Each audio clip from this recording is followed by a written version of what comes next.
Let's now work on making a form on our website so that users could actually submit a post.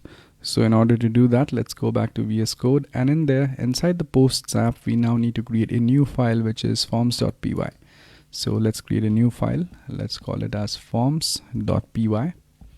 And in here, let's create a form for the post model. So this is going to be a model form, so we don't have to create the form manually. We could just specify the model and the fields which we want. So here I would say from.models, and I want to import the post model. And now let's also import forms from Django. So from Django, import forms. And now let's create a form. So here I would create a class which is going to be the class for creating post. So I will call it as post create form. This needs to inherit from forms.model form because we are working on a model. And then we simply need to provide some meta information. So here I would say class meta. The model which we are working with is the post model which we have imported above. And the fields which this form should contain is the title, the caption, and the image. So here I would say title, which is one of the fields which we have here. So if you take a look at this, we have title. We also want the image and we want the caption. So title, image, and then caption. Once this thing is done, we are pretty much good to go. So now once this form is created, we have to render out this form. That means this form needs to be passed to a view, and then that view is going to render a template and pass this form as the context to that particular template. So let's work on creating a view now. So we have to go to the views.py file for the post. So let's go here, and first of all you need to import a couple of things here. So first of all, I have to import the form which we have created. So that form is present in forms. So I would say from dot forms import the post create form. And now let's create a view here. So I'll call this view as create_post, or let's call this thing as post_create. This is going to accept a request as usual.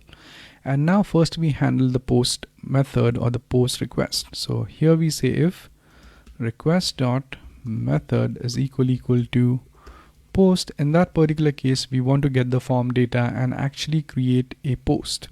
So here let's get the form data. So in order to do that, I would say form equals post create form. Get the data by saying data equals request.post. This will get the posted data from the form, and we now check the validity of the form data. So we say if form.is_valid.